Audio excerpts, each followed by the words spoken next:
بسم اللہ الرحمن الرحیم۔ حضرات و خواتین، آپ کے علم میں ہے کہ یہاں القرآن کورسز سینٹر میں القرآن کورسز نیٹ ورک پاکستان کے زیر اہتمام ہر ماہ کے دوسرے اتوار کو درس قرآن و حدیث کے سلسلے منعقد کیے جاتے ہیں۔ آج کا ہمارا موضوع ٹرانسجینڈر ایکٹ کا شرعی و قانونی جائزہ ہے، اور آج کے ہمارے مدرس محترم جناب ڈاکٹر مفتی رشید احمد خورشید صاحب ہیں۔ مفتی صاحب کا تعارف یہ ہے کہ انہوں نے حلال فوڈس میں کراچی یونیورسٹی سے پی ایچ ڈی کیا ہے اور دارالعلوم کورنگی کے فارغ التحصیل ہیں، اور جامعۃ الرشید سے ہی تخصص کیا ہے، اور ابھی اس وقت جو ہے جامعۃ الرشید میں ہی استاذ کے فرائض سر انجام دے رہے ہیں۔ آج کے ہمارے اس اہم موضوع پر جن اہم نکات پر گفتگو کی جائے گی وہ کچھ اس طریقے سے ہیں۔ ٹرانسجینڈر ایکٹ کا پس منظر۔ نمبر 2، ٹرانسجینڈر انٹرسیکس اور دیگر اصطلاحات کا تعارف اور فرق۔ نمبر 3، اس ایکٹ میں شرعی اعتبار سے کیا سقم اور خرابی ہے۔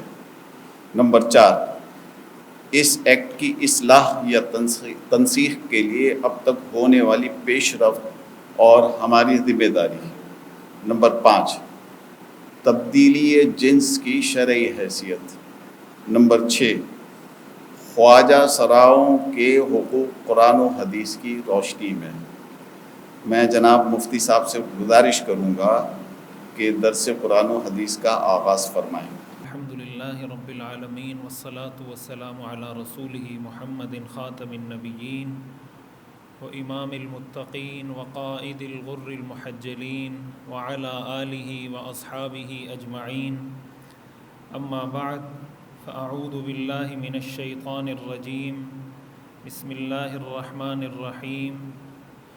للہ ملک السماوات والارض یخلق ما یشاء یہب لمن یشاء اناثا ویہب لمن یشاء الذکور او یزوجہم ذکرانا واناثا ویجعل من یشاء عقیما۔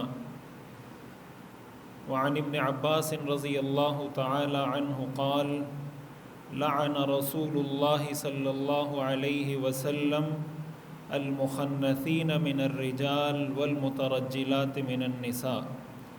قال فقلت ما المترجلات من النساء؟ قال المتشبہات من النساء بالرجال، او کما قال النبی صلی اللہ علیہ وسلم۔ آج کا جو ہمارا موضوع ہے ٹرانسجینڈر ایکٹ 2018، اس کا کچھ پس منظر اور قرآن حدیث کی روشنی میں اس قانون کی شرعی حیثیت، اور ساتھ ہی ساتھ آئین پاکستان کی روشنی میں اس قانون کی آئینی اور قانونی حیثیت، اور اس کے ساتھ ساتھ قرآن و حدیث میں خنثیٰ کو یا خواجہ سراؤں کو کیا حقوق دیے گئے ہیں، یہ ساری تفصیل انشاءاللہ اس 1 گھنٹے کی نشست میں کوشش ہے کہ عرض کی جائے۔ سب سے پہلے ایک اہم بات قرآنی آیات کی روشنی میں جس کو سمجھنا بہت ضروری ہے، وہ یہ ہے کہ قرآن کریم میں اللہ تعالیٰ نے انسانوں کی پیدائش یا جانوروں کی پیدائش، دونوں کی پیدائش کا اللہ نے قرآن میں جہاں ذکر کیا ہے تو وہاں اللہ نے 2 جنسوں کا ذکر کیا ہے، ایک مذکر ایک مؤنث، ایک مرد ایک عورت، ایک نر ایک مادہ۔ انسانوں کے بارے میں بھی قرآن کا اسلوب یہی ہے، اور جانوروں کے بارے میں بھی قرآن کا اسلوب یہی ہے۔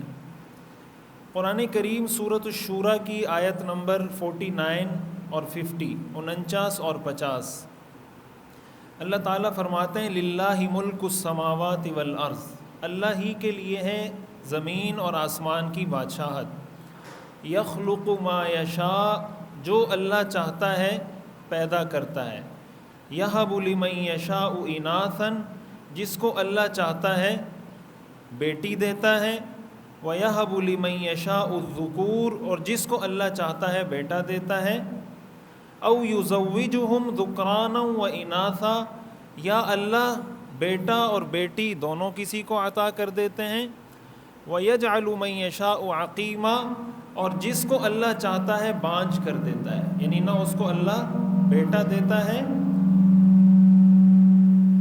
اور نہ اس کو اللہ تعالیٰ بیٹی کی نعمت سے نوازتے ہیں۔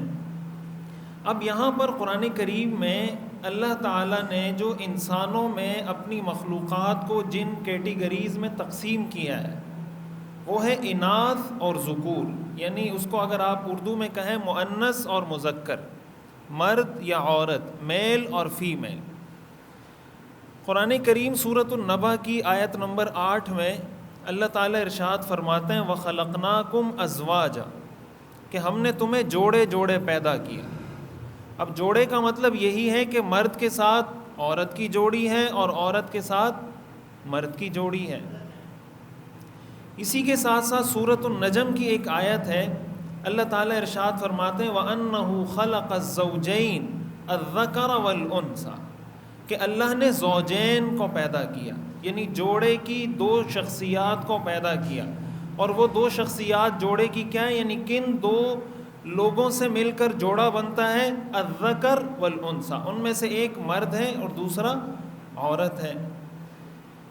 حضرت نوح علیہ السلام کو اللہ تعالیٰ نے جب حکم دیا تھا کہ آپ کشتی بنائیں اور کشتی بنا کر آپ جو آپ کے ساتھ اہل ایمان ہیں ان کو بھی کشتی میں سوار کریں اور جو جانور ہیں ان کو بھی کشتی میں سوار کریں، تو قرآن کریم میں اس کے لیے جو تعبیر استعمال ہوئی ہے کہ حضرت نوح علیہ السلام کو اللہ نے کیا حکم دیا، تو اس میں اللہ نے حضرت نوح علیہ السلام کو حکم یہ دیا قُلْ نَحْمِلْ فِيهَا مِنْ كُلٍّ زَوْجَيْنِ، حضرت نوح علیہ السلام کو فرمایا کہ ہر جانور کے دو دو جوڑے آپ اپنے ساتھ کشتی میں سوار کر لیں۔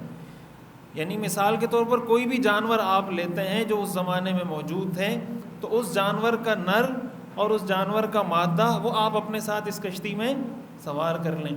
وہاں بھی جو اللہ نے ذکر کیا ہے دو ہی جنسوں کا ذکر کیا ہے، یا نر یا مادہ، مذکر اور مؤنث۔ یہ ساری قرآنی آیات عرض کرنے کا مقصد یہ ہے کہ ایک بات ان آیات سے اور اسی طرح پھر اگر آپ احادیث کا مطالعہ کریں اس سے واضح ہوتی ہے کہ اللہ تعالیٰ نے دنیا میں دو جنس کے انسان پیدا کیے ہیں، انسان بھی حیوان بھی۔ انسان کی بھی دو ہی جنسیں ہیں اور حیوانات کی بھی دو جنسیں ہیں کہ یا وہ نر ہے یا وہ مادہ ہے، یا وہ مرد ہے یا وہ عورت ہے۔ پھر یہاں سوال پیدا ہوتا ہے کہ ظاہر دنیا میں ایسے لوگ بھی ہیں جن کے اندر کوئی بایولوجیکل ڈس آرڈر ہو، جن کو کوئی جسمانی ساخت میں مسئلہ ہو اور وہ نہ مرد ہو نہ عورت ہو۔ ایسے بچے بھی بعض اوقات ظاہر دنیا میں پیدا ہوئے ہیں، پیدا ہوتے رہتے ہیں، تو پھر اس کو آپ کس کیٹیگری میں ڈالیں گے یا اس کو آپ کس جنس میں ڈالیں گے؟ اسلام کا نقطہ نظر اس حوالے سے کیا ہے؟ تو بعض اوقات یہ ہوتا ہے کہ کچھ چیزیں ہمارے سامنے نہیں ہوتی یا واضح نہیں ہوتی، تو ایک عام مسلمان کا تصور یہ ہوتا ہے یا وہ یہ سمجھ رہا ہوتا ہے کہ شاید قرآن حدیث میں اس کے بارے میں کوئی رہنمائی نہیں ہے۔ وجہ اس کی یہ کہ بعض ٹاپک ایسے ہوتے ہیں جو بہت کم ڈسکس ہوتے ہیں، یا وہ موضوع ایسا ہوتا ہے کہ وہ بہت کم ایک ایسے طبقے سے تعلق رکھتا ہے جو معاشرے میں کم ہے، تو وہ زیادہ یعنی زیر بحث نہیں آتا، تو لوگوں کے سامنے چیزیں نہیں ہوتی، تو بعض اوقات اس سے یہ تصور بن جاتا ہے کہ شاید قرآن حدیث میں اس کے بارے میں کوئی واضح رہنمائی موجود نہیں ہے، حالانکہ ایسا نہیں ہے۔ جب ہم یہ کہتے ہیں اسلام مکمل ضابطہ حیات ہے، تو اسلام اس طرح کے طبقات کے حقوق کا تحفظ بھی کرتا ہے، ان کے احکام بھی ذکر کرتا ہے۔ شرعی اصطلاح میں کسی ایسے بچے کو یا کسی ایسے انسان کو جس میں کوئی فزیکلی کوئی جسمانی ساخت کا مسئلہ ہو. وہ جسمانی ساخت کا مسئلہ کیا ہوتا ہے کہ بعض اوقات اس میں مردوں کی جسمانی ساخت کی جو ضروریات ہیں وہ بھی پائی جاتی ہیں، اور عورتوں کی جسمانی ساخت سے متعلق جو چیزیں ہیں وہ بھی اس میں موجود ہوتی ہیں. اب ظاہر ہے کہ یہاں ایک مشکل پیدا ہوتی ہے کہ ہم اس کے بارے میں کیا فیصلہ کریں کہ یہ مرد ہے یا عورت ہے. شریعت کی اصطلاح میں ایسے شخص کو خنثی کہا جاتا ہے. یہ شریعت کی یا فقہ کی جو اصطلاح ہے اس کے لیے خنثی کی ٹرم استعمال ہوتی ہے. یہاں دو اصطلاحات استعمال ہوتی ہیں، اس کو آپ ذہن میں رکھیے گا. ایک خنثی ہے، ایک مخنث ہے. ایک خنثی ہے اور ایک مخنث ہے. خنثی کا مطلب وہ یہ ہے کہ وہ انسان یا وہ بچہ جو پیدائشی طور پر ایسا کوئی مسئلہ اس کے ساتھ ہو، جو میں نے بتایا پیدائشی طور پر وہ اس طرح کے کسی مسئلے کا شکار ہو، ایسی کسی بیماری کا شکار ہو. مخنث اس سے بالکل ایک الگ چیز ہے. مخنث کا مطلب ہوتا ہے کہ ایک شخص ہے مرد، لیکن وہ حرکتیں، اطوار و عادات، بات کرنے کا طریقہ، چلنے کا طریقہ وغیرہ وغیرہ، ان سارے کاموں میں وہ عورتوں کی مشابہت اختیار کرتا ہے. اسی طرح اس کا عکس کہ ایک عورت ہے، بائیولوجیکل فزیکلی وہ عورت ہے، لیکن اس کے بات کرنے کا انداز، اس کے چلنے کا انداز، اس کی ڈیلنگ کا انداز، اس کے کپڑے پہننے کا انداز وغیرہ وغیرہ، اس سے ریلیٹڈ جو سوشل ایکٹیویٹیز ہیں ان سب میں وہ مردوں جیسی بننے کی کوشش کرتی ہے. ایسے شخص کو شریعت کی نظر میں، حدیث کی اصطلاح میں مخنث کہا جاتا ہے. تو ایک ہے خنثی اور ایک ہے مخنث. تو ظاہر ہے کہ یہ دونوں ایک نہیں ہیں. اتنی بات تو آپ کے سامنے واضح ہو رہی ہوگی نا. اس کو آپ آسان مثال سے یہ سمجھیں کہ مثال کے طور پر ایک شخص پیدائشی نابینا ہے. ابھی ظاہر ہے کہ اس کو اللہ تعالیٰ نے بصارت کی نعمت نہیں دی، اللہ کی طرف سے اس کے لیے ایک امتحان ہے. اور ایک شخص ہے جس کو دکھتا ہے سب کچھ، اس کی آنکھیں ٹھیک ہیں، اس کی نظر ٹھیک ہے، لیکن وہ آپ کو یہ کہتا ہے کہ آپ مجھے اس کیٹیگری میں ڈالیں جن کو نظر نہیں آتا. مثال کے طور پر حکومت نابینا لوگوں کے لیے کسی کوٹے کا اعلان کرتی ہے کہ ہم نابینا لوگوں کو اتنی جابز دیں گے. اب یہ شخص کہتا ہے کہ مجھے نظر تو آتا ہے، لیکن آپ مجھے اس کوٹے میں ڈال کر مجھے بھی نوکری دے دیں، اس کوٹے میں مجھے ڈالیں اور آپ یہ لکھیں کہ یہ بھی نابینا ہے، یہ بھی اندھا ہے. یہی فرق ہے خنثی اور مخنث میں. شریعت کا اصول خنثی کے بارے میں یہ ہے، خنثی سے مراد جو پیدائشی طور پر ایسا کوئی مسئلہ جس کو ہو، کہ شریعت کا پہلا حکم یہ ہے کہ آپ اس کو دونوں جنسوں میں سے کسی جنس میں پلیس کر دیں. یعنی یا تو آپ اس کو مردوں کی کیٹیگری میں ڈال دیں یا آپ اس کو عورتوں کی کیٹیگری میں ڈال دیں. اب سوال پیدا ہوتا ہے کہ کیسے ڈالیں. فقہائے کرام نے، چاروں فقہا نے، فقہ حنفی، فقہ مالکی، فقہ حنبلی، فقہ شافعی، ان چاروں فقہا کا اس بات پر اتفاق ہے. اس کی کچھ علامات فقہا نے کتب فقہ میں ذکر کی ہیں کہ اگر ایک بچہ ہے اس کو آپ کیسے کسی ایک کیٹیگری میں پلیس کریں گے. تو فقہا نے ایک علامت یہ لکھی ہے کہ آپ یہ دیکھیں کہ اگر اس کی 2 شرمگاہیں ہیں تو وہ کس شرمگاہ سے پیشاب کرتا ہے. اگر مردوں والی شرمگاہ سے پیشاب کرتا ہے تو اس کو آپ لڑکا کنسیڈر کریں، اور اگر عورت والی شرمگاہ سے پیشاب کرتا ہے اس کو آپ لڑکی کنسیڈر کریں. پھر اس میں بعض فقہا کا اس میں اختلاف ہوا کہ اگر دونوں شرمگاہوں سے وہ پیشاب کرتا ہے تو پھر کس کا اعتبار ہوگا.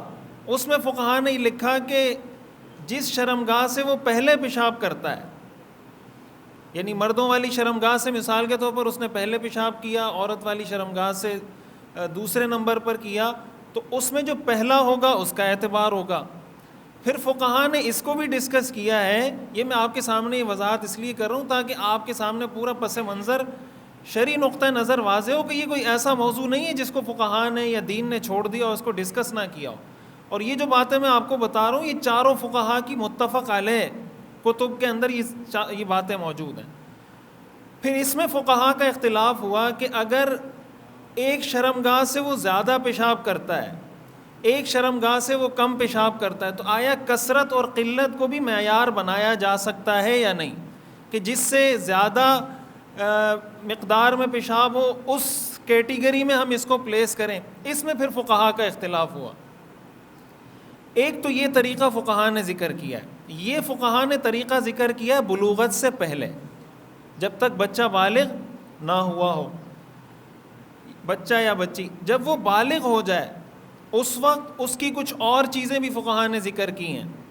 اس وقت فقہاء نے لکھا ہے کہ آپ دیکھیں کہ اس کی مثال کے طور پر داڑھی نکل آئی. اسی طرح بعض فقہاء نے یہ علامت ذکر کی کہ اس کو احتلام ہو گیا. اگر یہی بچہ بڑا ہوتا ہے اس کو حیض آ جاتا ہے, یا اس کی شادی ہوتی ہے اور اس کو حمل ہو جاتا ہے.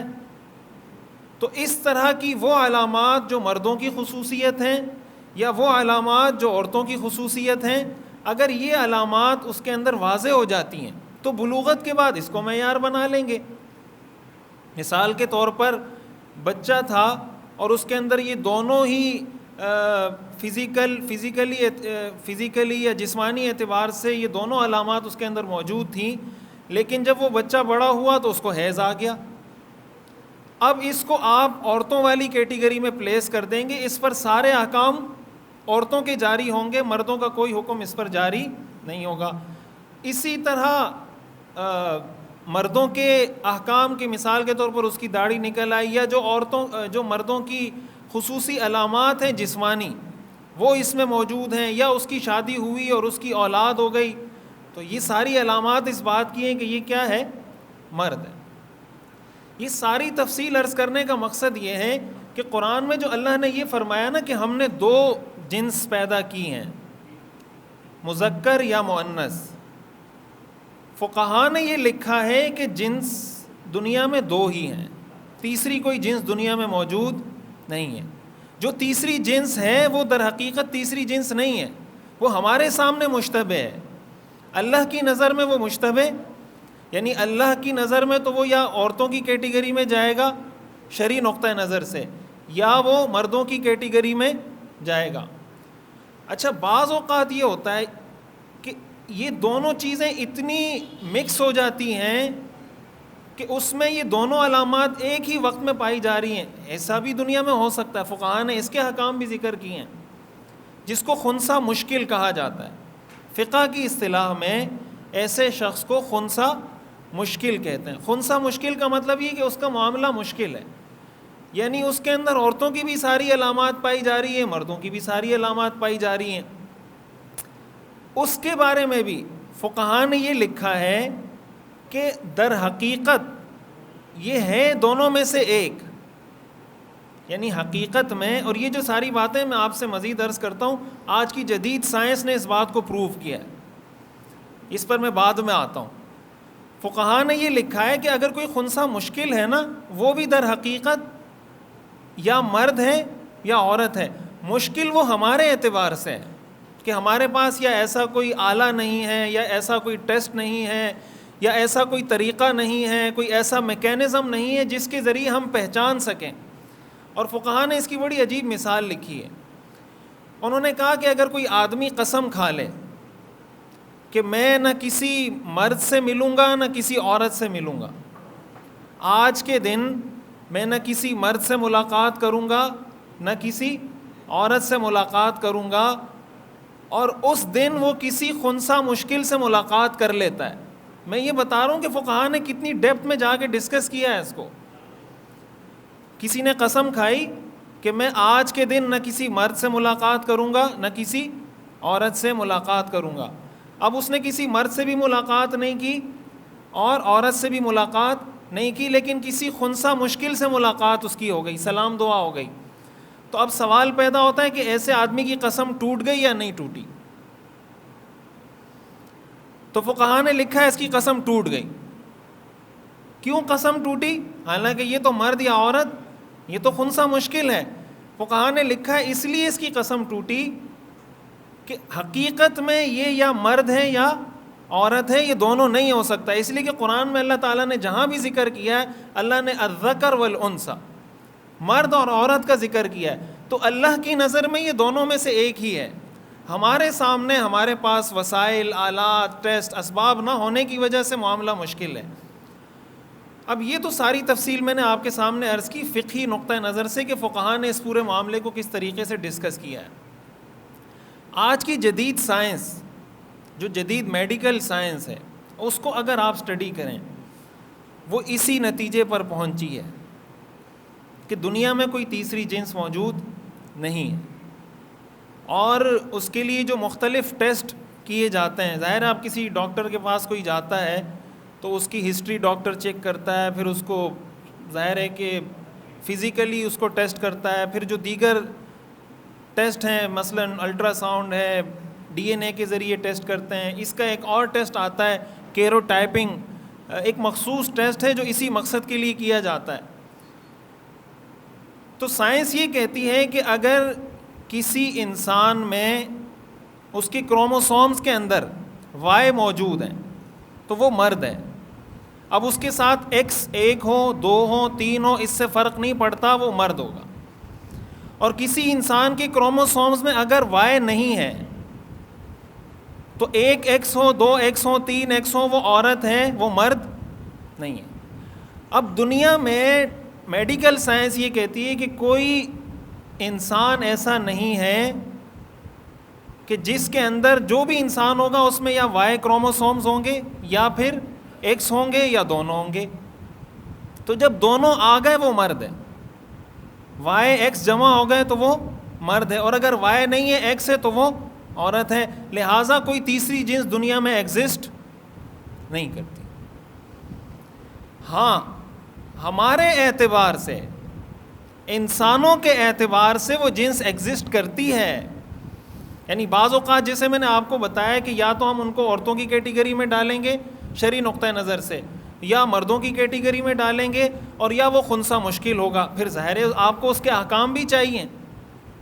اگر ایک شخص کے بارے میں آپ نے یہ ڈیسائیڈ کر لیا ہے شرعی نقطہ نظر سے کہ یہ خنثی مشکل ہے، تو اب سوال پیدا ہوتا ہے نا کہ اس پہ احکام کیا جاری ہوں گے، عورتوں کے یا مردوں کے. اس کو بھی فقہا نے ذکر کیا ہے کہ اس پر بعض احکام عورتوں کے جاری ہوں گے، بعض احکام عورتوں کے جاری ہوں گے. مثال کے طور پر جب یہ نماز پڑھے گا تو نماز میں سجدہ اور بیٹھنے کا انداز اس کا وہی ہوگا جو عورتوں کا ہوگا. یہ زیور نہیں پہن سکتا، ریشم کا کپڑا نہیں پہن سکتا. اسی کے ساتھ ساتھ جب اگر حج کے لیے جاتا ہے تو حج میں یہ سلا ہوا لباس، یہ جو شخص ہے خنثی مشکل، یہ سلا ہوا لباس پہنے گا، احرام کی چادریں نہیں پہنے گا، وغیرہ وغیرہ. اس کے احکام ذکر کیے ہیں. اب یہ تو ہے خنثی جو میں نے آپ کو ساری تفصیل بتائی، اور یہ ایک فیکٹ ہے، یہ ایک حقیقت ہے. اس کو شریعت نے ڈسکس کیا ہے اور ان کے حقوق کا تحفظ بھی کیا ہے، اور شریعت ہمیں حکم دیتی ہے کہ ہم ان کے حقوق کا تحفظ کریں. مثال کے طور پر ایک آدمی جیسے میں نے بتایا نابینا ہے، تو شریعت ہمیں کیا کہتی ہے کہ آپ نابینا کے ساتھ ظلم کریں؟ شریعت کا مزاج کیا ہے؟ شریعت کا حکم کیا ہے کہ بھائی آپ اس کا اور زیادہ خیال رکھیں. حدیث شریف میں آتا ہے انما تنصرون وترزقون بضعفائکم، اللہ تمہاری مدد تمہارے کمزور لوگوں کی برکت سے کرتا ہے. علماء نے لکھا ہے نا کہ اگر کسی گھر میں مثال کے طور پر 2 بھائی ہیں، 3 بھائی ہیں، یا ایک کم کمانے والا ہے ایک زیادہ کمانے والا ہے، تو زیادہ کمانے والے کو یہ نہیں سوچنا چاہیے کہ میں ان کو کھلا رہا ہوں، بلکہ اس کو یہ سوچنا چاہیے کہ ان کمزوروں کی برکت سے اللہ مجھے رزق دے رہا ہے. کسی گھر میں یتیم بچہ ہے، آپ اس کی پرورش کر رہے ہیں، تو ایک مسلمان کا تصور یہ نہیں ہونا چاہیے کہ میں یتیم کو کھلا رہا ہوں، اس کا تصور یہ ہونا چاہیے کہ اس یتیم کی برکت سے اللہ مجھے کھلا رہا ہے. تو کوئی نابینا ہے، کوئی معذور ہے، اپاہج ہے، کوئی شل ہے، کسی کے ساتھ کوئی بھی ایسا مسئلہ ہے جس کی وجہ سے وہ معذور ہے، تو اسلام کا درس تو ہمیں یہ ہے کہ بھائی اس کا آپ زیادہ خیال رکھیں. یہی معاملہ خنثی کا ہے. کہ اگر ایک شخص کے ساتھ ایسا کوئی مسئلہ ہے فطری طور پر، اللہ تعالیٰ نے اس کو ایسے پیدا کیا ہے، تو ہمیں یہ حکم ہے کہ ہم اس کا عام انسانوں سے زیادہ خیال رکھیں، کوشش کریں اس کو فیسیلیٹیٹ کریں، اس کے لیے آسانیاں پیدا کریں۔ آپ نے دیکھا ہوگا ہمارے ہاں گھروں کے اندر یہ بات مشہور ہے، عام بچوں میں ہم نے جو اپنے بڑوں سے سنا ہے کہ سگنل پر بھی اگر کوئی خواجہ سرا آ جائے یا کوئی بھیک مانگنے کے لیے آ جائے تو لوگ ایک بات کہتے ہیں کہ بھائی ان کی بد دعا نہیں لینا، کہتے ہیں نا لوگ یہ بات، ان کی بد دعا نہیں لینا، ان کی بد دعا لگ جاتی ہے۔ اس کے پیچھے کیا تصور ہے؟ اس کے پیچھے یہ تصور ہے کہ ان کو ستانا مت، ان کو تکلیف مت دینا۔ حالانکہ اب میں اس طرف آتا ہوں کہ ہمارے ہاں جو خواجہ سرا موجود ہیں، یا ہمارے پاس جو جیسے سگنل پہ کوئی کھڑے ہوتے ہیں یا بھیک مانگ رہے ہوتے ہیں یا اور اس طرح کا جو طبقہ ہے، 2009 کے اندر ایک سروے کیا گیا تھا کراچی اور لاہور میں کہ اس بات کو یقینی بنایا جائے، پتہ لگایا جائے کہ ہمارے ہاں جو خواجہ سرا گھوم رہے ہوتے ہیں ان میں حقیقی خواجہ سرا کتنے ہیں اور مرد کتنے ہیں، عورتیں کتنی ہیں۔ تو 400 لوگوں کا سروے کیا گیا، ان سے پوچھا گیا، ان کا انٹرویو لیا گیا، تو 400 میں سے 397 مرد تھے، 397 مرد تھے اور 3 ان میں اصل خنثی تھے جس کو ہم نے ابھی ڈسکس کیا ہے۔ اب آپ اس سے اندازہ لگائیں کہ اگر یہ 400 لوگ، یہ جو بات کی جاتی ہے نا، میں اب اس بل کی طرف آتا ہوں، اس قانون کی طرف، تو اس قانون پر جو اعتراضات کیے گئے یا جو بات کی گئی، وہ ایک بات یہ بھی کی گئی کہ بھائی اگر کوئی آدمی یہ کلیم کرتا ہے کہ میں مرد نہیں ہوں، یا کوئی عورت یہ کلیم کرتی ہے کہ میں عورت نہیں ہوں، تو اس کا کوئی میڈیکل ٹیسٹ ہونا چاہیے، کوئی میڈیکل بورڈ اس کو دیکھے اور اس کے بعد میڈیکل بورڈ ڈیسائیڈ کرے، جو اس کا فیصلہ ہو اس کو آپ ایکسیپٹ کر لیں۔ تو اس پر یہ اعتراض کیا جا رہا ہے کہ بھائی آپ کیوں کسی کی پرسنل لائف میں انوالومنٹ کر رہے ہیں، آپ کیوں انٹرفیئر کر رہے ہیں، اس کا ذاتی مسئلہ ہے، آپ اس کے اندر کیوں انٹرفیئر کر رہے ہیں۔ اب مثال کے طور پر کل اگر حکومت اعلان کرتی ہے کہ خنثی یا انٹر سیکس کمیونٹی کے لیے ہم نے 50 ویکینسیز حکومت اعلان کرتی ہے، تو اس میں آپ بتائیں کہ انٹر سیکس لوگوں کو کتنی جگہ ملے گی اور جو 2 نمبر لوگ ہیں ان کو کتنی جگہ ملے گی۔ تو میڈیکل بورڈ کے ذریعے اگر آپ اس کا ٹیسٹ کرتے ہیں، آپ اس کو میک شور کرتے ہیں کہ یہ حقیقی خنثی ہے یا نہیں، یہ ان کے حقوق کا تحفظ ہے یا ان کے حقوق پر ڈاکہ ہے؟ یہ تو میں نے آپ کے سامنے تفصیل عرض کی خنثی کی، جس کو انٹر سیکس کہا جاتا ہے انگریزی میں۔ اس بل کا جو نام ہے وہ ہے ٹرانسجینڈر ایکٹ۔ اب تھوڑا میں اس کو آپ کے سامنے ڈسکس کرتا ہوں کہ یہ کیا ہے۔ ٹرانسجینڈر ایکٹ پر جب بات ہوتی ہے نا بعض اوقات، تو لوگوں کا یہ تصور بنتا ہے یا لوگوں کے خیال میں ذہن میں یہ بات آتی ہے کہ شاید یہ سارے لوگ جو اس بل کے خلاف ہیں یہ خنثی کے حقوق کے خلاف ہیں، خواجہ سراؤں کے حقوق کے خلاف ہیں، یہ چاہتے ہیں ان کو کوئی حق نہ ملے۔ خواجہ سراؤں کے حقوق اور خنثی کے حقوق میں نے آپ کے سامنے تفصیل سے عرض کر دیے۔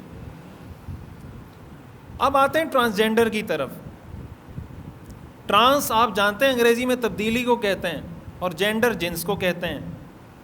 تو ٹرانسجینڈر کا اگر آپ اردو میں ترجمہ کریں تو اس کو آپ یہ کہہ سکتے ہیں وہ شخص جس نے جنس تبدیل کی ہوئی ہو، متحول الجنس۔ ٹرانسجینڈر کا لفظی ترجمہ کیا ہوگا؟ وہ شخص جس نے اپنی جنس تبدیل کی ہوئی ہو، چاہے وہ مرد ہو یا وہ عورت ہو۔ اس پر مبنی ہے ٹرانسجینڈر کا نظریہ۔ شریعت کی اصطلاح میں جنس اور صنف کا کوئی فرق نہیں ہے۔ شریعت کی نظر میں جنس اور صنف ایک ہے، شریعت کی نظر میں صنف جنس کے تابع ہے، صنف جنس کے تابع ہے، یعنی جو اس کا سیکس ہے وہی اس کا جینڈر ہوگا۔ ایسا نہیں ہو سکتا کہ سیکس اس کا مردوں والا ہو، جینڈر اس کی عورتوں والی ہو۔ شریعت کی نظر میں اس کا کوئی فرق اور کیوں نہیں ہے، یہ میں نے آپ کو تفصیل بتا دی کہ شریعت میں اللہ تعالیٰ نے یہ 2 لوگ ہی، قرآن حدیث میں جو میں نے شروع میں قرآن حدیث کی آیات آپ کے قرآن کی آیات پڑھی، اس میں میں نے آپ کو بتایا کہ قرآن میں کیا ذکر ہے کہ اللہ نے کن لوگوں کو پیدا کیا ہے دنیا میں۔ اب انہوں نے جنس اور صنف کو الگ کیا۔ جب سوال کی، اچھا دوسری بات اس میں یہ سمجھنے کی ہے کہ انہوں نے کہا کہ جنس کا تعلق بائیولوجی کے ساتھ ہے، اس کی فزیکل شناخت کے ساتھ ہے، جسمانی شناخت کے ساتھ ہے، اور صنف کا تعلق سوشیالوجی کے ساتھ ہے، اس کی معاشرتی رویوں کے ساتھ، اس سے معاشرے کی توقعات، اس کے احساسات، اس سے تعلق ہے۔ صنف کا تعلق بائیولوجی سے نہیں ہے۔ تیسری بات جو اس کا آپ سمجھیں کہ بنیاد ہے، پہلی بات کیا ہے کہ جنس اور صنف الگ ہے۔ دوسری بات کہ جنس کا تعلق بائیولوجی کے ساتھ ہے اور صنف کا تعلق سوشیالوجی کے ساتھ ہے۔ تیسری بات انہوں نے یہ کی کہ یہ جنس اور صنف اختیار کرنا یہ انسان کا پرسنل معاملہ ہے، معاشرے کو اس میں کسی قسم کی مداخلت کا کوئی حق نہیں ہے۔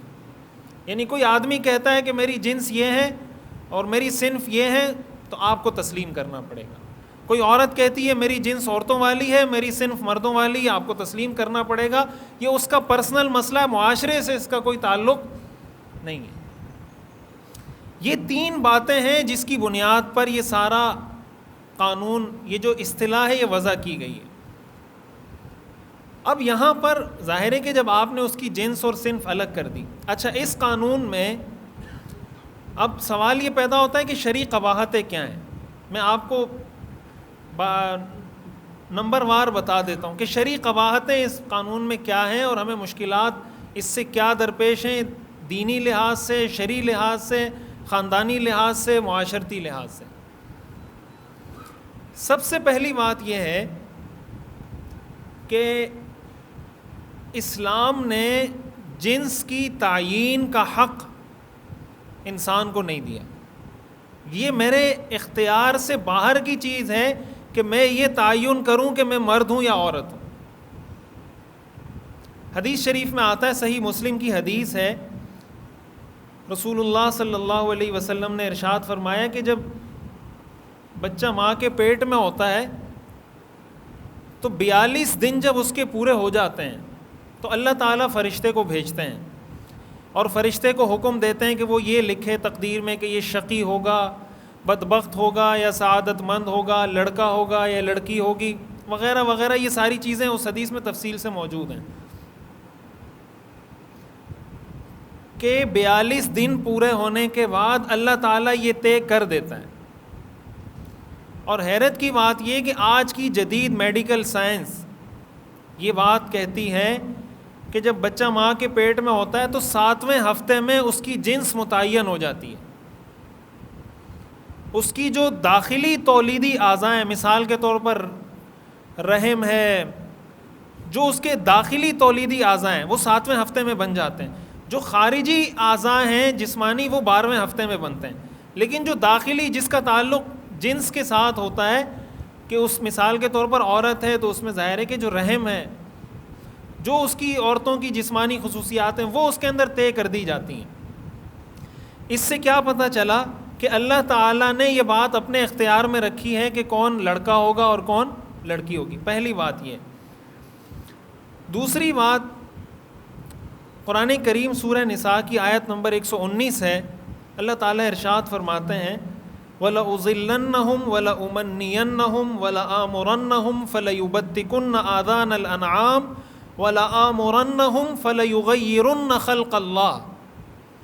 شیطان کو جب اللہ نے جنت سے نکالا نا تو اس نے اللہ کو کچھ چیلنجز دیے تھے کہ میں یہ کروں گا، میں آپ کے بندوں کو گمراہ کروں گا۔ اس میں سے ایک چیلنج شیطان نے اللہ کو یہ دیا تھا کہ میں آپ کے بندوں کو ایسے گمراہ کروں گا کہ وہ آپ کی بنائی ہوئی خلقت میں تبدیلی شروع کر دیں گے۔ فَلَيُغَيِّرُنَّ خَلْقَ اللَّهِ، کہ اللہ کی تخلیق کو وہ لوگ تبدیل کرنا شروع کر دیں گے۔ اس کا مطلب کیا ہوا کہ اگر کسی کو اللہ نے مرد پیدا کیا ہے اور وہ عورت اپنے آپ کو بناتا ہے تو یہ اللہ کی خلقت میں تبدیلی ہے اور یہ شیطان کا عمل ہے۔ تیسرے نمبر پر حدیث شریف میں آتا ہے، صحابہ فرماتے ہیں، صحیح مسلم کی حدیث ہے، کُنَّا نَغْزُو مَعَ رَسُولِ اللَّهِ صلی اللہ علیہ وسلم لَيْسَ لَنَا نِسَاءٌ، کہ ہم اللہ کے رسول صلی اللہ علیہ وسلم کے ساتھ جہاد میں جاتے تھے تو بڑا طویل عرصہ گزر جاتا تھا اور ہمارے ساتھ بیویاں سفر میں نہیں ہوتی تھیں، تو ہمیں مشکل پیش آتی تھی بغیر بیوی کے زندگی گزارنے میں.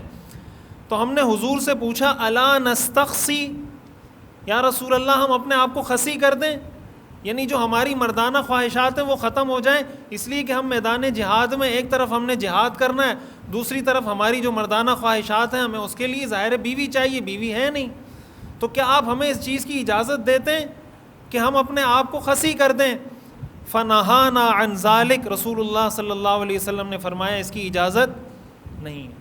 اس سے بھی پتہ چلا کہ اللہ کی خلقت کو آپ تبدیل نہیں کر سکتے. اسی کے ساتھ ساتھ مسند احمد کی حدیث ہے اور یہ روایت صحیح بخاری کے اندر بھی موجود ہے، جو میں نے آپ کو مخنث کا شروع میں بتایا، تعارف کروایا کہ مخنث کیا ہوتا ہے. تو اگر آپ دیکھیں مخنث اور ٹرانسجینڈر میں کوئی فرق نہیں ہے. مخنث کی جو تعریف میں نے آپ کو شروع میں بتائی، ٹرانسجینڈر اور مخنث میں کوئی فرق نہیں ہے. صحیح بخاری کی حدیث ہے، حضرت عبداللہ ابن عباس رضی اللہ تعالیٰ عنہ اس حدیث کے راوی ہیں، وہ فرماتے ہیں لعن رسول اللہ صلی اللہ علیہ وسلم المخنثین من الرجال، کہ اللہ کے رسول نے ان مردوں پر لعنت کی ہے جو مخنث بنتے ہیں، یعنی ہیں وہ مرد لیکن حرکتیں عورتوں والی کرتے ہیں، اللہ کے رسول نے ان پر لعنت کی ہے. والمترجلات من النساء، اللہ کے رسول نے ان عورتوں پر لعنت کی ہے جو مترجلات ہیں. صحابہ نے پوچھا مل مترجلات یا رسول اللہ، مترجلات عورتیں کون سی ہوتی ہیں؟ آپ نے فرمایا المتشبہات من النساء بالرجال، مترجلات عورتیں وہ ہیں جو ہیں عورت لیکن مشابہت مردوں کی اختیار کرتی ہیں، ان پر بھی اللہ کے رسول نے لعنت کی ہے. یہ صحیح بخاری کی حدیث ہے. اور حضرت عبداللہ ابن مسعود رضی اللہ تعالیٰ عنہ فرماتے ہیں لعن اللہ الواشمات والمستوشمات والمتنمسات والمتفلجات للحسن المغیرات خلق اللہ، کہ اللہ تعالیٰ نے ان عورتوں پر لعنت کی ہے جو اپنے جسم کو کدواتی ہیں، جو ٹیٹو بناتے ہیں جسم پر، جو مختلف قسم کی چیزیں بنائی جاتی ہیں، ان پر اللہ کے رسول نے لعنت کی ہے. ان عورتوں پر اللہ کے رسول نے لعنت کی ہے جو اپنی پیشانی کے بال اس طریقے سے کاٹتی ہیں اپنے آپ کو حسین بنانے کے لیے، اس کو اس انداز سے کاٹتی ہیں جو تغییر و خلق اللہ کے اندر آ جاتا ہے. اسی طرح اللہ کے رسول نے، اللہ نے ان لوگوں پر لعنت کی ہے، ان عورتوں پر جو اپنی دانتوں کے فاصلے کو بڑھاتی ہیں حسن کے لیے. دو دانتوں کے درمیان، جو شروع کے جو درمیان کے دانت ہوتے ہیں نا سامنے کے، ان کے درمیان فاصلہ یہ حسن کی علامت سمجھا جاتا تھا. تو اللہ کے رسول نے فرمایا کہ جو عورتیں اپنے دانتوں میں فاصلہ پیدا کرتی ہیں تاکہ خوبصورت لگیں، اللہ کی ان پر لعنت ہے. پھر حضرت عبداللہ ابن مسعود رضی اللہ تعالیٰ عنہ نے فرمایا میں کیوں ان عورتوں پر لعنت نہ کروں جن پر اللہ اور اللہ کے رسول نے لعنت کی ہے، میں بھی ان پر لعنت کرتا ہوں. یہ صحیح بخاری کی حدیث ہے. اس سے آگے ایک حدیث شریف میں آتا ہے، یہ بھی صحیح بخاری کی حدیث ہے. یہ میں آپ کو بتا رہا ہوں کہ مخنث کے بارے میں قرآن حدیث کی تعلیمات اور ارشادات کیا ہیں. حضرت ام سلمہ رضی اللہ تعالی عنہ فرماتی ہیں کہ ایک مرتبہ میں اور میرے بھائی، حضرت ام سلمہ کے بھائی ہیں عبداللہ ابن ابی امیہ، وہ میرے ساتھ تھے، میں گھر میں تھی، تو ایک مخنث تھا، یعنی ہم تو اس کو یہ سمجھتے تھے کہ یہ عورت ہے، تو ہمارے گھر وہ آتا جاتا تھا. تو ایک دن رسول اللہ صلی اللہ علیہ وسلم بھی گھر میں تشریف رکھتے تھے، حضرت ام سلمہ بھی موجود تھیں اور میرے بھائی عبداللہ ابن ابی امیہ بھی موجود تھے. یہ صحیح بخاری کی حدیث ہے. تو یہ جو شخص تھا مخنث، اس نے حضرت ام سلمہ کے بھائی کو کہا، بعض روایات میں آتا ہے کہ یہ وہ وقت تھا جب آپ نے طائف کا محاصرہ کیا ہوا تھا، طائف کے لوگوں کا، یعنی جنگ کے لیے، جہاد کے لیے آپ نے محاصرہ کیا ہوا تھا. تو اس شخص نے عبداللہ ابن ابی امیہ جو حضرت ام سلمہ کے بھائی ہیں ان کو کہا کہ جب کل تم طائف میں جنگ کرو گے، یا عبداللہ ارأیت ان فتح اللہ علیکم الطائف غدا فعلیک بابنۃ غیلان، کہ اگر اللہ تمہیں طائف میں فتح دے دیتا ہے تو ابنۃ غیلان یہ ایک عورت تھی، ایک لڑکی تھی، تو کوشش کرنا کہ وہ تمہارے حصے میں آئے مال غنیمت میں. یہ اس قبیلے کی ایک حسین لڑکی تھی. اس شخص نے عبداللہ ابن ابی امیہ کو یہ کہا کہ اگر اللہ تمہیں طائف میں فتح دے دے تو تم یہ کوشش کرنا کہ ابنۃ غیلان تمہارے حصے میں آ جائے. اور آگے اس نے کہا انہا تقبل باربع وتدبر بثمان، کہ وہ ایسی عورت ہے، یعنی اس کے موٹاپے کو ذکر کیا کہ وہ بہت موٹی ہے، کہ جب آتی ہیں تو اس کے جسم کے 4 بل نظر آ رہے ہوتے ہیں پیٹ میں، اس کے جسم میں، اور جب جا رہی ہوتی ہے تو 8 بل نظر آ رہے ہوتے ہیں. یہ اس نے عبداللہ ابن ابی امیہ کو کہا. رسول اللہ صلی اللہ علیہ وسلم نے یہ ساری باتیں سنی تو آپ کو پتہ چل گیا کہ یہ تو مرد ہے، اس کا تو میلان عورتوں کی طرف ہے، یہ تو عورت نہیں ہے. اس کا مطلب یہ بنا ہوا ہے مخنث، حقیقت میں مخنث، یہ خنثی نہیں ہے، مخنث ہے. تو رسول اللہ صلی اللہ علیہ وسلم نے فرمایا لا يدخلن هؤلاء علیکن، آج کے بعد یہ آدمی اس گھر میں نہیں آئے گا. اور بعض روایات میں آتا ہے کہ آپ نے اس کو مدینہ سے نکال دیا، مدینہ بدر کر دیا اس کو. اور ایک روایت میں یہ بھی آتا ہے رسول اللہ صلی اللہ علیہ وسلم نے فرمایا کہ ایسا جو آدمی، جو انسان تمہیں ملے اس کو ملک بدر کر دو، اس کو اپنے شہر سے نکال دو، اس لیے کہ اگر وہ اس شہر میں رہے گا وہ اور لوگوں کو بھی بگاڑے گا. اب یہ ساری میں نے آپ کے سامنے صحیح احادیث پڑھی ہیں. اس سے کیا پتہ چلتا ہے کہ کسی انسان کو اللہ نے یہ اختیار نہیں دیا کہ وہ اپنی جنس تبدیل کرے. اور اگر کوئی آدمی یا کوئی عورت اپنی جنس تبدیل کرنے کی کوشش کرے گا تو یہ وہ انسان ہے جس پر اللہ کی بھی لعنت ہے، جس پر اللہ کے رسول کی بھی لعنت ہے. اور علماء نے لکھا ہے کہ کبیرہ گناہوں کی ایک نشانی ہے. یہ جو لوگ پوچھتے ہیں نا کبیرہ گناہ کون سا ہوتا ہے، کبیرہ گناہوں کی ایک نشانی یہ ہے کہ ہر وہ گناہ جس پر حدیث میں لعنت کی گئی ہو وہ گناہ کبیرہ گناہ ہوتا ہے. قرآن حدیث میں جس گناہ کے بارے میں بھی لعنت کا لفظ استعمال ہوا ہو وہ کبیرہ گناہ ہوتا ہے. مثال کے طور پر قرآن میں آتا ہے لعنت اللہ علی الکاذبین، جھوٹوں پر اللہ کی لعنت ہے. اس سے پتہ چلا کہ جھوٹ کبیرہ گناہ ہے، اس لیے کہ اللہ نے اس پر لعنت کی ہے. اسی طرح ان اعمال پر بھی لعنت کی گئی ہے. لہٰذا شرعی نقطہ نظر سے کسی انسان کو اللہ نے یہ اختیار نہیں دیا کہ وہ مرد ہو کر کہے میں عورت ہوں، عورت ہو کر کہے میں مرد ہوں، یا یہ کہے کہ میری جنس عورتوں والی ہے، میری صنف مردوں والی ہے، یا میری جنس مردوں والی ہے اور میری صنف عورتوں والی ہے. یہ اس کی ساری وہ تفصیلات ہیں. تو اس قانون کے اندر جو شرعی خرابیاں ہیں، جو شرعی ایسی چیزیں جس میں شریعت کے احکام کو وائلیٹ کیا جا رہا ہے. پہلی خرابی، اب میں آپ کو نمبر وار گنوا کے اپنی بات مکمل کرتا ہوں. پہلی خرابی یہ ہے کہ اس قانون کا نام ہی غلط ہے. اس قانون کا نام ہے ٹرانسجینڈر ایکٹ. ٹرانسجینڈر ایکٹ کا مطلب ہے مخنث کے لیے قانون. اس کا نام ہونا چاہیے انٹر سیکس ایکٹ، خنثی کے لیے قانون. جب آپ نے مخنث کے لیے قانون بنا لیا اس کا مطلب مخنث بننے کو آپ نے لیگلائز کر دیا کہ کوئی بھی آدمی مخنث بن جائے، کوئی بھی عورت مخنث بن جائے. شریعت تو اس کی اجازت نہیں دیتی. پہلی خرابی اس قانون کے اندر یہ ہے.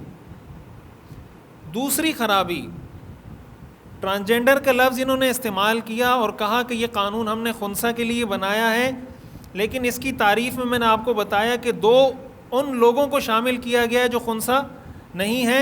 ٹرانسجینڈر کا جو مصداق ہے، اس کا جو اطلاق ہے وہ ان لوگوں پر کیا گیا ہے جو خنثی نہیں ہے. دوسری چیز. تیسری چیز، انسان کے ذاتی رجحان پر اس کو اپنی شناخت کی تعیین کا اختیار دیا گیا ہے کہ اس کا رجحان ہے میں مرد ہوں، آپ اس کو مرد سمجھیں، اس کا رجحان ہے میں عورت ہوں، آپ اس کو عورت سمجھیں. شریعت اس کی اجازت نہیں دیتی. چوتھی بات، جینڈر اور سیکس میں فرق کیا گیا ہے، صنف اور جنس میں فرق کیا گیا ہے. شریعت کی نقطہ نظر سے جینڈر اور سیکس میں کوئی فرق نہیں ہے. پانچویں بات، خنثی کو جو انٹر سیکس ہے جو انٹر سیکس ہے اس کو اپنی جنس کی تعیین کا اختیار دیا گیا ہے. یعنی جو حقیقی انٹر سیکس ہے، جو حقیقی انٹر سیکس ہے، شریعت اس کو بھی اپنی تعیین کا اختیار نہیں دیتی. شریعت تو یہ کہتی ہے بھائی آپ میڈیکل بورڈ بٹھائیں، آپ یہ دیکھیں اس میں مردوں والی صفات ہیں، عورتوں والی صفات ہیں. یہ اب ایک تفصیلی ایک الگ موضوع ہے جس کو میں مختصراً ذکر کر دیتا ہوں. میں تو بات ختم کرنا چاہ رہا تھا، وقت مکمل ہو گیا. مختصراً میں عرض کر دیتا ہوں کہ خنثی کی تعیین، جنس کی تعیین کیسے کی جائے گی میڈیکلی. اس کے اندر دو چیزیں میں نے آپ کو بتایا کہ فقہاء نے ایک ذکر کیا ہے کہ بلوغت سے پہلے ہم اس کو دیکھتے ہیں کہ وہ کس شرمگاہ سے پیشاب کرتا ہے. بلوغت کے بعد ہم اس کو دیکھتے ہیں کہ اس کے مثال کے طور پر اس کو حمل ہو سکتا ہے، اس کو حیض آ رہا ہے تو یہ عورتوں والی کیٹیگری عورت بن جائے گا. اس کی داڑھی نکل آئی اور جو مردوں کی دیگر جو خصوصیات ہیں وہ اس کے اندر پیدا ہو گئیں، اس کی شادی ہو اور اس سے کوئی عورت حاملہ ہو جائے تو یہ مرد بن جائے گا. یہ علامات فقہاء نے ذکر کی ہیں. بعض اوقات یہ ہوتا ہے کہ کسی کو سائیکلوجیکل ڈس آرڈر ہوتا ہے. مثال کے طور پر وہ جسمانی اعتبار سے مرد ہے لیکن اس کی فیلنگ عورتوں والی ہے، تو اس کا علاج ہوتا ہے، اس کا علاج کیا جاتا ہے، اس کی بات کو ایکسیپٹ نہیں کیا جاتا. اسی نفسیاتی بیماریوں میں ایک بیماری ہے جس میں کسی انسان کو جو اس کے اندر ٹیلنٹ ہے اس سے زیادہ کا گمان ہونے لگتا ہے. مثال کے طور پر ایک آدمی سمجھتا ہے میں یونیورسٹی کا وائس چانسلر ہوں، ہے کچھ بھی نہیں. اس کے دماغ میں یہ بیٹھ گیا کہ میں اپنے آپ کو وائس چانسلر سمجھ رہا ہے، یا وہ اپنے آپ کو سمجھ رہا ہے کہ میں علاقے کا چیئرمین ہوں، ہے نہیں وہ. یہ بھی ایک نفسیاتی بیماری ہے جس کا علاج کیا جاتا ہے. اب اگر آپ کو کوئی کہے کہ بھائی آپ اس کو ایکسیپٹ کر لیں، اگر وہ کہہ رہا ہے میں وائس چانسلر ہوں، تو آپ کو کیا مسئلہ ہے؟ یہ تو اس کا پرسنل معاملہ ہے. آپ کہہ دیں وائس چانسلر ہیں آپ، یہ اس کا پرسنل معاملہ ہے، یہ اس کا پرسنل معاملہ نہیں ہے، اس سے معاشرہ کنیکٹڈ ہے. یہی معاملہ یہاں پر ہو رہا ہے کہ ایک آدمی آ کے کہہ رہا ہے میں عورت ہوں، تو یہ قانون ہمیں کہتا ہے کہ آپ کہہ دیں کہ آپ عورت ہیں. آپ کو کیا مسئلہ ہے؟ تو اس کا پرسنل معاملہ ہے. بھائی اس کا پرسنل معاملہ نہیں ہے، اس سے ہزاروں مسائل وابستہ ہیں. ہمارے خواتین کے مسائل، مردوں کے مسائل، وراثت کے مسائل، 20 مسائل اس سے وابستہ ہیں. تو بعض اوقات اگر ایسا کوئی مسئلہ اس کا علاج کیا جاتا ہے. کبھی ایسا ہوتا ہے کہ ایک آدمی جو اس کے داخلی تولیدی اعضاء ہیں وہ عورتوں والے ہیں. مثال کے طور پر اس کا رحم ہے، بچہ دانی ہے اس کے جسم میں، اس کو حیض آ رہا ہے، لیکن داخلی خارجی اعتبار سے اس کی شناخت مردوں والی ہے. اب یہ واقعتاً ایک مسئلہ ہے، ایک بیماری ہے کہ اندرونی اعتبار سے وہ عورت ہے، یعنی حقیقی اعتبار سے کہ اس کو حیض بھی آ رہا ہے، اس کو حمل بھی ہو سکتا ہے وغیرہ وغیرہ، لیکن جسمانی اعتبار سے اس کو مشکلات ہیں. تو شریعت یہی کہے گی کہ بھائی اب آپ اس کا علاج کریں، اس کو آپ عورت بنا دیں، اس کو آپ کیا کر دیں؟ عورت بنا دیں. اسی طرح اس کا عکس ہے کہ ایک آدمی داخلی اعتبار سے مرد ہے لیکن خارجی اعتبار سے اس کے اندر عورتوں کی علامات بھی پائی جا رہی ہے. تو جو اندرونی اس کی وہ علامات ہیں جس کی مثال کے طور پر جیسے میں نے آپ کو کروموسومز کا بتایا، ہارمونز کا بتایا، یہ ساری چیزیں. تو اب یہ اس کے اندر ایک ایسا مسئلہ ہے کہ شریعت کہتی ہے کہ آپ اس کا علاج کریں اور آپ اس کو مرد بنا دیں. لیکن کسی خنثی کو شریعت یہ اختیار نہیں دیتی کہ وہ اپنے اختیار سے تعیین کر لے.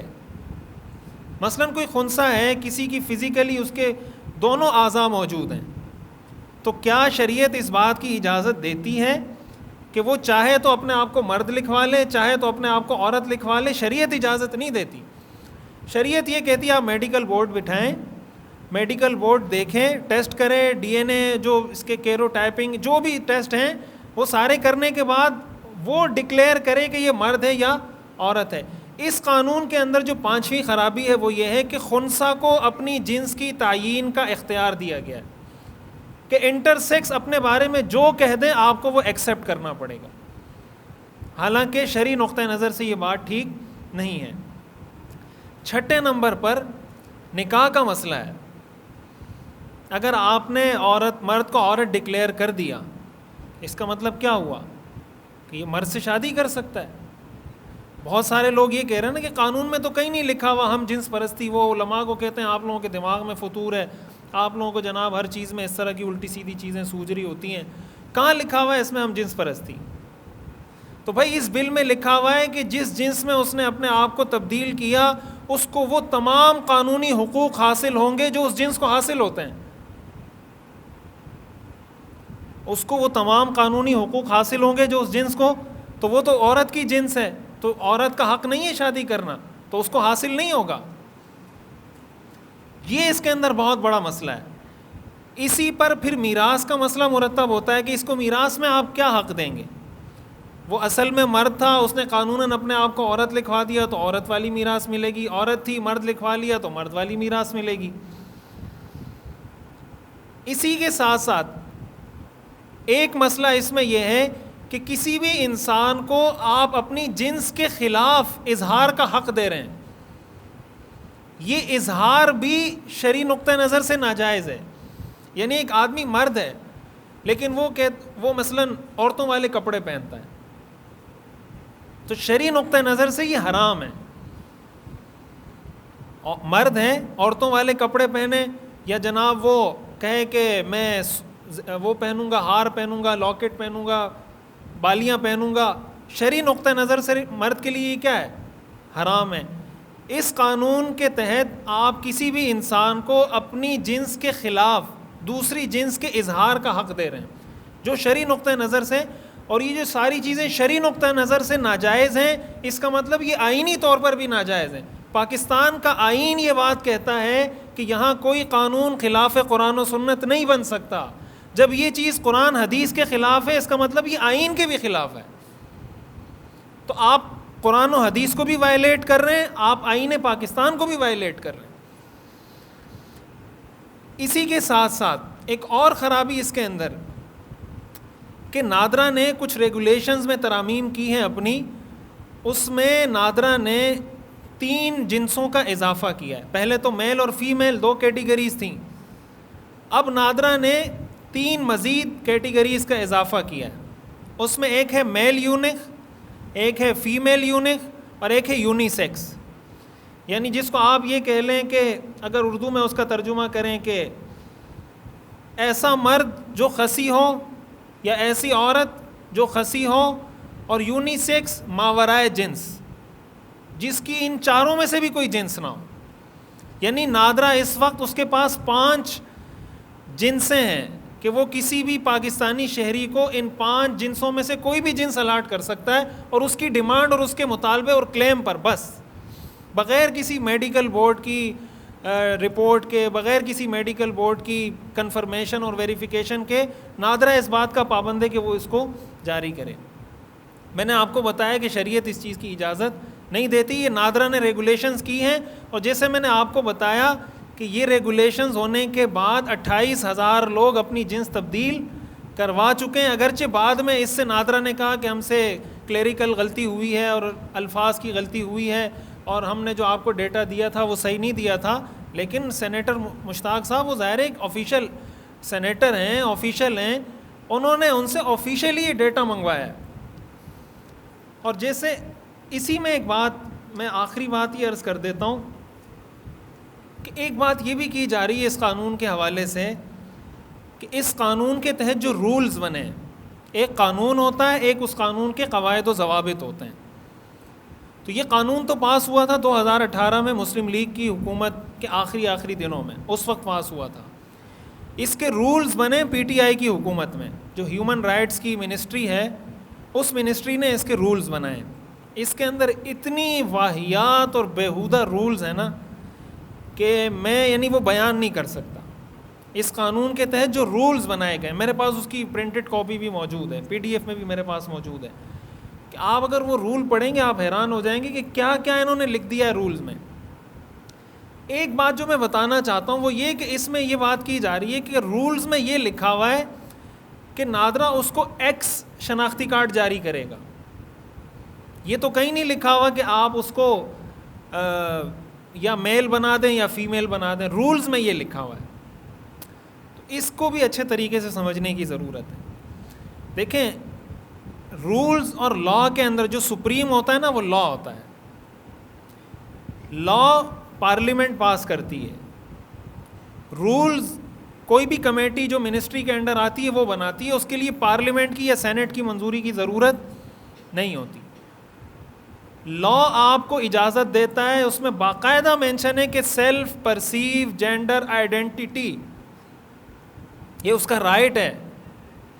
اور اس رولز کے اندر بھی یہ بات لکھی ہوئی ہے کہ پہلے سٹیپ میں وہ میل سے ٹرانسجینڈر وومن بنے گا, اور پھر سیکنڈ سٹیپ میں وہ ٹرانسجینڈر ویمن سے فیمیل بن جائے گا, جس کو آپ آسان الفاظ میں یہ کہہ سکتے ہیں کہ آپ لاہور جا رہے ہیں لیکن ڈائریکٹ نہیں, وایا ملتان آپ لاہور جائیں. آپ مرد سے عورت بن رہے ہیں لیکن ڈائریکٹ نہیں, مرد سے آپ بنے ٹرانسجینڈر, ٹرانسجینڈر سے آپ بن جائیں عورت. تو بات تو ایک ہی ہے نا, آپ پہلے تو اس کو ٹرانسجینڈر, اگر آپ ایکس کارڈ جاری کرتے ہیں, یہ ایکس کارڈ جاری کرنا بھی خلاف شریعت ہے. ایک آدمی ہے, مرد ہے, وہ آپ کو کہتا ہے کہ میرے جذبات عورتوں والے ہیں, آپ مجھے ایکس کارڈ جاری کریں, تو شرعی نقطہ نظر سے یہ جائز ہے. اس کو ایکس کارڈ جاری کرنا بھی جائز نہیں ہے, یہ بھی شریعت کے حکم کی خلاف ورزی ہے. اور پھر اس ایکس کارڈ کے بعد اس کو فیمیل کا کارڈ بھی آپ جاری کر دیں تو اور آگے کا سٹیپ ہے. یہ ساری وہ باتیں ہیں جس کی وجہ سے اس پر احتجاج کیا جا رہا ہے, جس کی وجہ سے اس پر بات کی جا رہی ہے, اور یہ ہم سب کی دینی, قومی, معاشرتی, اخلاقی, قانونی, آئینی ذمہ داری اور حق ہے کہ ہم اس پہ بات کریں. اور اگر ہم بات نہیں کرتے, خاموش رہتے ہیں, اپنی زندگی میں, ذاتی زندگی میں مصروف رہتے ہیں کہ بس میرا بزنس, میرا کاروبار, میری جاب, میری پرسنل لائف, میری گاڑی, میرا بنگلہ, جو ہمارا ایک لائف اسٹائل ہے, تو آپ اندازہ لگا سکتے ہیں کہ 20, 30, 40 سال بعد تک اگر یہ قانون موجود رہتا ہے, تو اگر 3 سالوں میں 28,000 لوگ یہ کام کر چکے ہیں, تو 40 سال بعد ہمارا ملک کہاں کھڑا ہوگا, 30 سال بعد ہمارا ملک کہاں کھڑا ہوگا. اور پھر ہم اپنے بچوں کو اس گناہ سے کیسے بچائیں گے؟ یعنی یہ تو وہ موضوعات ہیں جس پر ہمیں بیان کرتے ہوئے, ڈسکس کرتے ہوئے شرم آتی ہے کہ یار یہ الفاظ ہم کیسے زبان سے ادا کریں گے, لیکن مجبوری یہ کرنا پڑ رہا ہے ہمیں. یہ ایسی چیزیں کہ ہم میں سے شاید ہی کوئی چاہتا ہو کہ ہمارے بچے یہ ساری باتیں سنیں, لیکن اب یہ قانون بن چکا ہے, تو 40 سال بعد تو یہ معاشرے کا ایک عام ایک کلچر بن جائے گا. تو قوم لوط پر جو اللہ کا عذاب آیا تھا, مخنثین پر جو اللہ اور اللہ کے رسول نے لعنت کی ہے, تو اگر ہم قانونی حیثیت دے دیتے ہیں اللہ سے بغاوت کر کے, تو ہم کہاں کھڑے ہوں گے؟ پھر ہمارا اسلام, پھر ہمارا ایمان, پھر ہمارا دین, پھر ہمارا قرآن, یہ سب کہاں گیا؟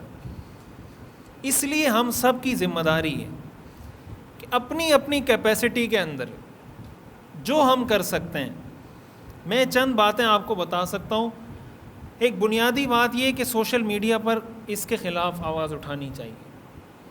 سوشل میڈیا سے پریشر آپ ڈیولپ کریں گے تو آپ جو سیاسی رہنما ہیں وہ اس کا پریشر, ظاہر ہے جب سوشل میڈیا پر سینیٹر مشتاق صاحب نے اپیل کی لوگوں سے کہ بھائی آپ اس پر آواز اٹھائیں, لوگوں نے آواز اٹھانا شروع کی. مین اسٹریم میڈیا بھی آج اس کو ڈسکس کر رہا ہے, سوشل میڈیا پر بھی ڈسکس ہو رہا ہے, سینٹ کے اندر بھی ڈسکس ہو رہا ہے, سیاسی پارٹیوں کے رہنما بھی اس کو ڈسکس کر رہے ہیں. ایک کام تو یہ کرنے کی ضرورت ہے, یہ انسان کو نہیں سوچنا چاہیے کہ یار میری پوسٹ کرنے سے کیا ہو جائے گا.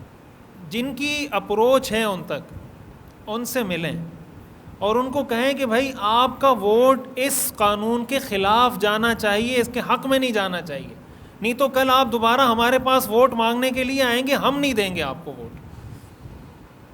ہمارے ہاں مسئلہ یہ ہے کہ بہت معذرت کے ساتھ کہ جو ہمارا دینی طبقہ اسمبلیوں میں موجود ہے ان کو انگریزی نہیں آتی, اور جو دوسرا طبقہ موجود ہے ان کو سورہ اخلاص نہیں آتی. بہت بڑا گیپ ہے.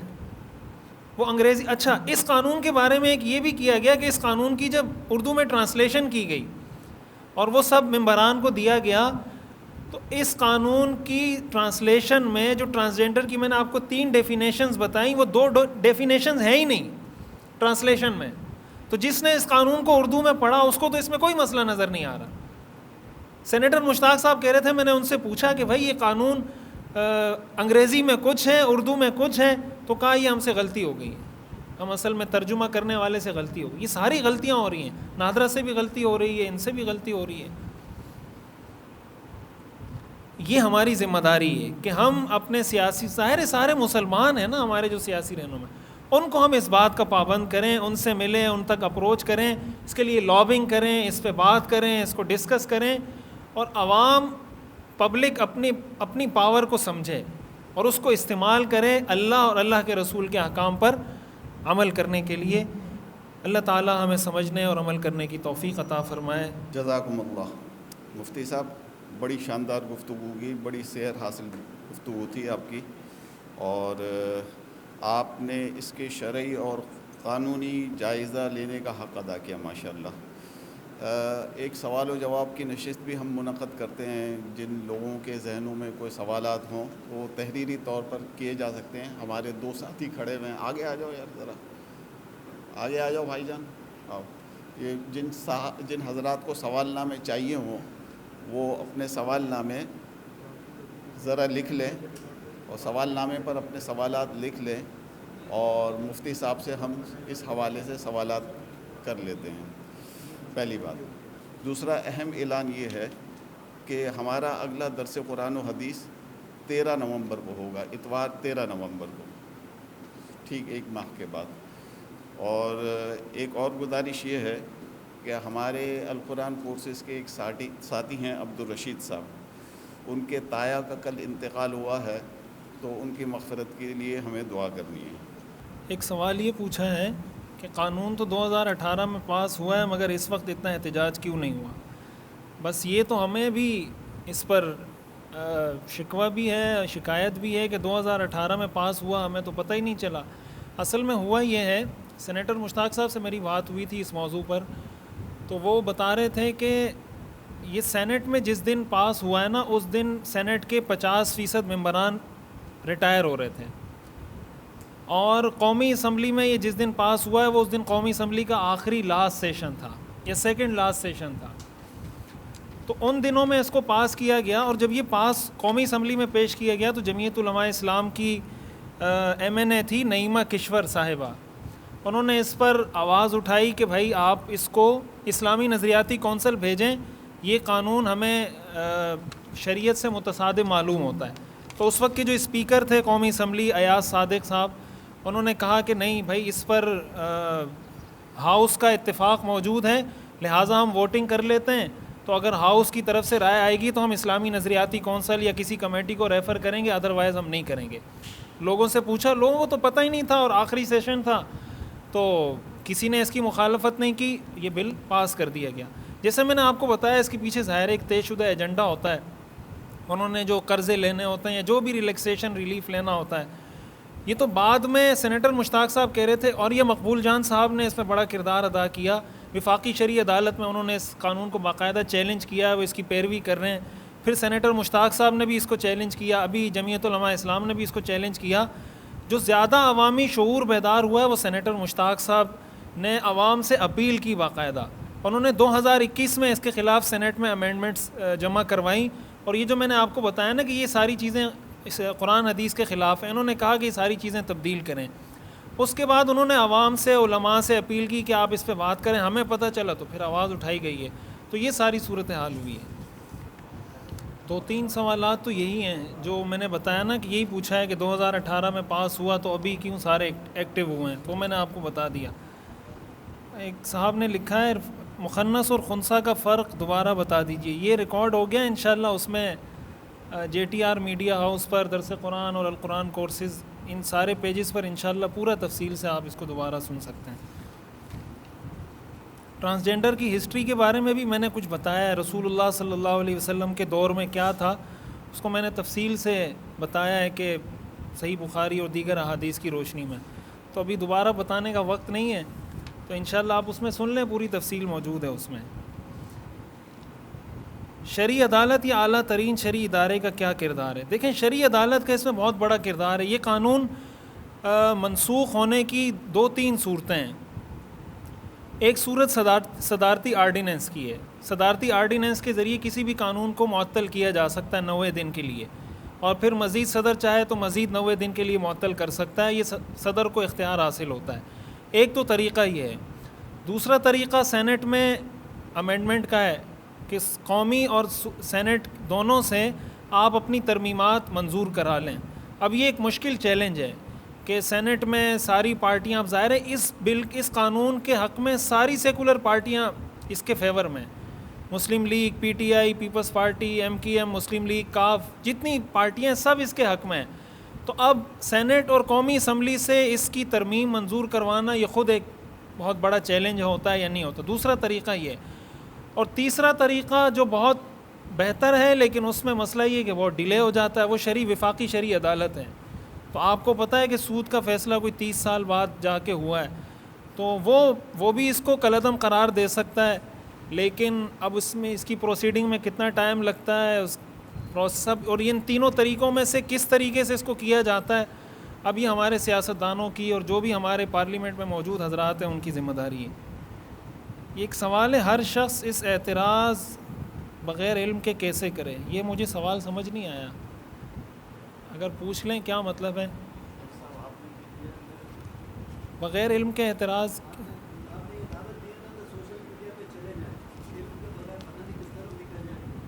بس جو ضروری، جو بنیادی پوائنٹس ہیں نا، کم از کم ان کو بھی اگر ہائی لائٹ کریں تو کچھ نہ کچھ لوگوں میں شعور اور آگاہی پیدا ہو سکتی ہے. کیا جیسے یہ ویڈیو ہے نا، آپ اسی کو شیئر کر دیں، یہ ویڈیو درس قرآن، القرآن کورسز، JTR، اسی کو شیئر کر دیں، یہ بھی شعور اور آگاہی ہے.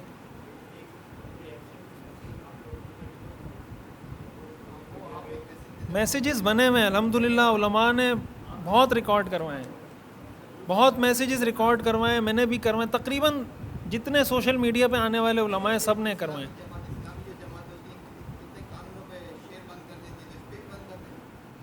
بس یہ تو ان کی اب ذمہ داری ہے.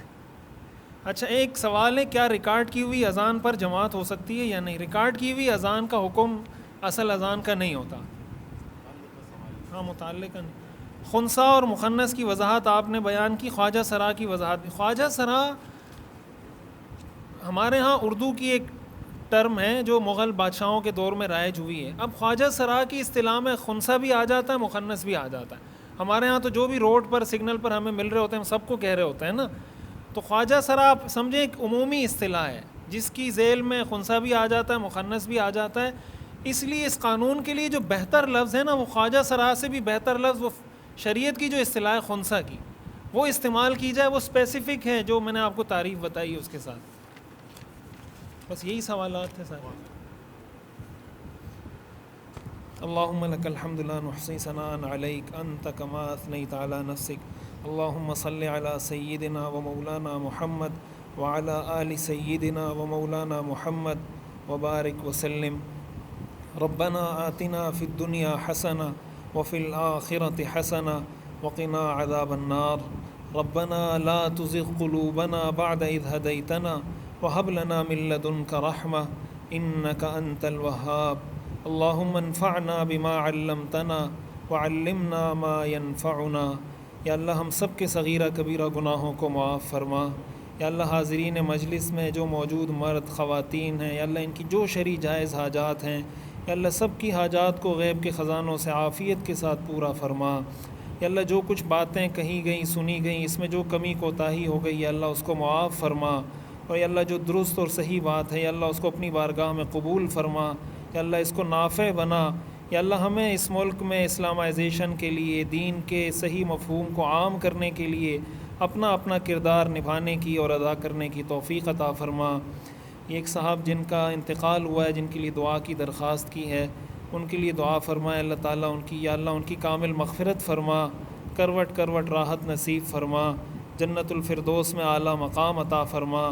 یا اللہ جتنے پسماندگان ہیں سب کو صبر جمیل اور فلاح دارین عطا فرما. یا اللہ امت مسلمہ کے تمام مسائل کو عافیت کے ساتھ حل فرما. یا اللہ ہمیں دنیا اور آخرت کی عافیت عطا فرما. یا اللہ ہمیں دین کی صحیح سمجھ عطا فرما، قرآن کا صحیح فہم عطا فرما، رسول اللہ صلی اللہ علیہ وسلم کا سچا عشق نصیب فرما. یا اللہ قرآن کریم کو پڑھنے، سننے اور سمجھنے اور یا اللہ اس پر عمل کرنے کی توفیق عطا فرما. یا اللہ ہماری دعاؤں کو محض اپنے فضل و کرم سے قبول فرما. وصلی اللہ تعالی علی خیر خلقہ محمد وآلہ واصحابہ اجمعین. آمین برحمتک یا ارحم الراحمین.